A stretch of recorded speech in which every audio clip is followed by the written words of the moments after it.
प्रधानमंत्री नरेंद्र मोदी बनाम अशोक गहलोत हो गया। मोदी जी का चुनाव तो है नहीं अभी, ईडी का दर्द आपका छलक ही आया। तो वो इनको ले डूबेगी देखना।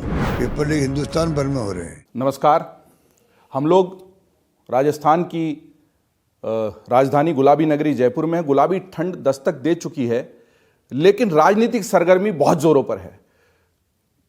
वोटिंग होने वाली है 25 तारीख को राजस्थान में, और चुनावी गर्मी इतनी तेज है कि राजस्थान की एक तासीर है कि दिन और रात के तापमान में बहुत अंतर होता है।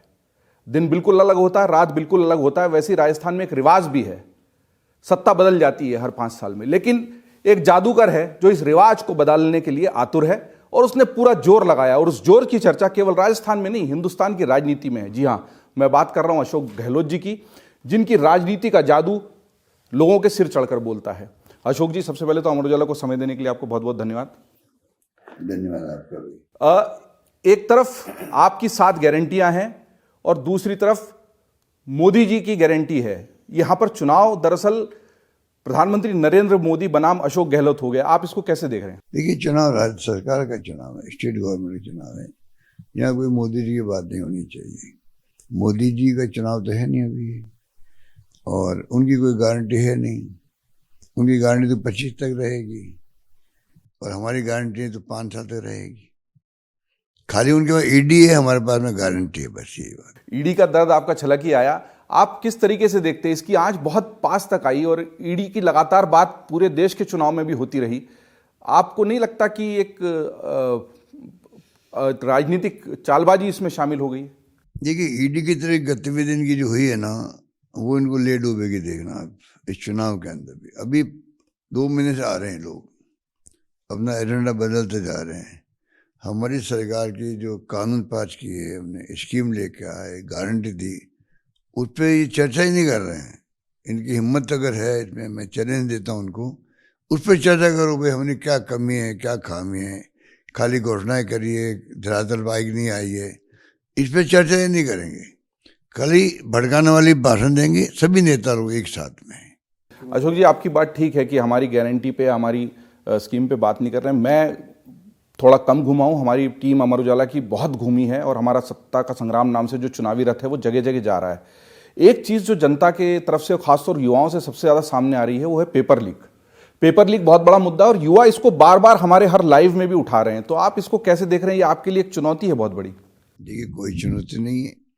जो हमने सेवा की है बच्चों की, उनको बाकायदा 3 लाख नौकरी दे रहे हैं हम लोग, जो कोई किसी राज्य में नहीं है। नंबर 1, आने जाने का किराया हमने दिया उनको, रहने का इंतजाम किया जो कहीं सरकारी करता नहीं है। खाने पीने का इंतजाम कराया कलेक्टरों के थ्रू, मतलब व्यक्तिगत हमने उनकी चिंता करी। पेपर लीक तो गुजरात में बहुत ज़्यादा हुए हैं। कल ही मैं पढ़ रहा था, एक पेपर 3 बार लीक हो गए वहाँ पे। तो मध्य प्रदेश में, यूपी में, आर्मी के अंदर, राजस्थान हाईकोर्ट के अंदर पेपर लीक हिंदुस्तान भर में हो रहे हैं, पर कार्रवाई सिर्फ राजस्थान में हो रही है।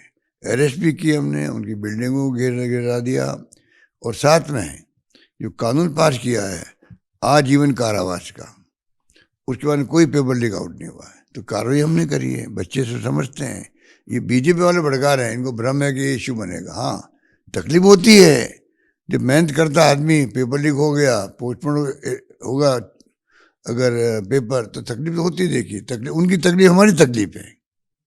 अशोक जी, आप जो बात कह रहे हैं, मेरे साथ एक लाइव में प्रवक्ता भी थे कल दौसा में। उन्होंने कहा, एक बच्चे ने जवाब दिया था कि पेपर लीक होता, तो उन्होंने कहा कि पेपर लीक दूसरे राज्यों में होता है। उसी वक्त उस युवा ने तुरंत जवाब दिया कि साहब, दूसरे राज्यों में पेपर लीक हो जाने से यहाँ की चिंता कम नहीं हो जाती। आप तो यहाँ पर खड़े, यहाँ की बात कीजिए। दूसरा, चुनाव तो यहीं पे है ना, तो इसलिए यहाँ मुद्दा बन रहा है। बिल्कुल ठीक है उसने, भाई दूसरे राज्य में क्या हो रहा है, हमें क्या मतलब है, ये बात तो ठीक है। बता रहा हूँ आपको मैं, इस जमीन पे उस युवा ने कहा। जो इश्यू बनाने की कोशिश, इसलिए मैं कह रहा हूँ, मैं इसलिए कह रहा हूँ कि इनको इश्यू बनाने हक नहीं है।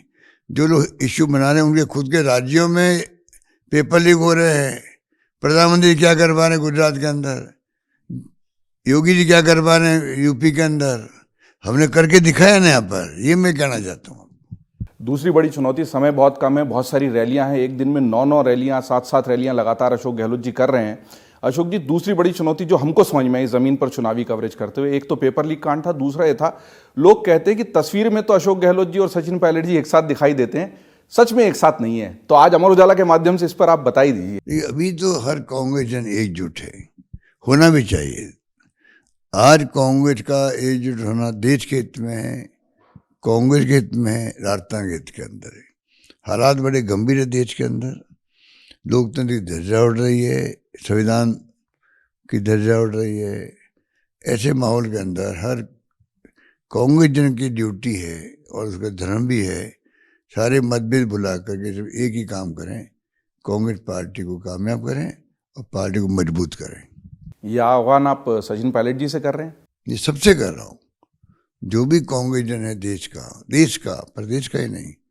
अभी जो हालात बना दिए इन लोगों ने, फाशिस्ट तत्वों ने, हत्या करे लोकतंत्र की, धज्जियां उड़ा रहे संविधान की, जुडिशरी को ले लिया दबाव के अंदर, एजेंसियों को बर्बाद कर रहे हैं जिनकी क्रेडिबिलिटी होना हमारे देश हित के अंदर है, चाहे वो इनकम टैक्स हो, ईडी हो या सीबीआई हो। कंट्री की प्रीमियर एजेंसी ये है, इनकी क्रेडिबिलिटी बनी रहनी चाहिए। ये वो ख़त्म कर रहे हैं एक तरफा कार्रवाई करवा करके। इकोनॉमिक ऑफेंसेज करने वाले हैं, उनके कहीं नहीं जा रहे, उनके घरों में, उनके कारण देश को नुकसान हो रहा है, आर्थिक स्थिति खराब होती जा रही है। दो सवाल मेरे सिर्फ और हैं। आपने कांग्रेस की बात की, राहुल गांधी जी ने प्रधानमंत्री नरेंद्र मोदी जी को मंच से पनौती कह दिया है। वो कह रहे हैं कि वो पनौती और विश्व कप भारत जो हार गया वो मोदी जी की वजह से हार गया। देखिए मोदी जी क्या बोलते हैं, राहुल जी तो कुछ नहीं बोलते उनके बारे में। प्रधानमंत्री जी की जो भाषा है जिस रूप में, वो मैं कह सकता हूँ कि वो पद की गरिमा के अनुकूल नहीं है, ये मैं कह सकता हूँ। रिवाज बदलने को लेकर आप कितने आश्वस्त हैं? और आप जो हर बार पूछा जाता है, एक पत्रकार द्वारा चुनाव में हर मुख्यमंत्री से पूछा जाता है, कितनी सीटों का दावा आप कर रहे हैं इस चुनाव में? देखिए केरला में अगर 70 साल के बाद में रिवाज बदल सकता है केरला के अंदर, तो यहाँ 30 साल ही हुए हैं।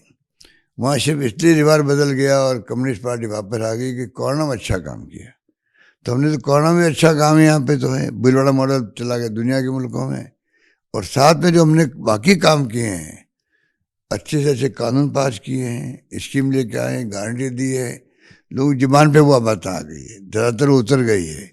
तो हम तो पूरी उम्मीद किए बैठे हैं केरला में रिवाज बदल सकता है, तो रात में क्यों नहीं बदलेगा? यहाँ की जनता कम समझदार नहीं, मेरा मानना है। केरला में बदल सकता है। सीटें कितनी सीटें कुल अशोक जी? देखिए मैं 198 में मुख्यमंत्री बना था जब 156 आई थी। मुझे लगता है इस बार जो माहौल देख रहा हूँ, हम 156 की तरफ ही बढ़ते जा रहे हैं। अब देखो कितना होता है। तो ये थे राजस्थान के मुख्यमंत्री अशोक गहलोत, जिनको जादूगर के रूप में भी जाना जाता है। जादू करते हैं। क्या इस बार राजनीति में ऐसा जादू करेंगे कि राजस्थान में रिवाज बदल जाएगा? बात तो वो 156 सीटों की कर रहे हैं जो 1998 में आई थी। वो दावा कर रहे हैं कि एक बार फिर 156 सीटें लाएंगे। अमरउजाला.com पर खास तौर पर बातचीत की अशोक गहलोत जी ने। अशोक जी आपका बहुत बहुत धन्यवाद। बहुत आपका शुक्रिया, आप बता रहे। अगर आप ये वीडियो YouTube पर देख रहे हैं तो हमारे चैनल को सब्सक्राइब करें और बेल आइकन को दबाना ना भूलें। अगर आप Facebook पर ये वीडियो देख रहे हैं तो हमारे पेज को लाइक करें।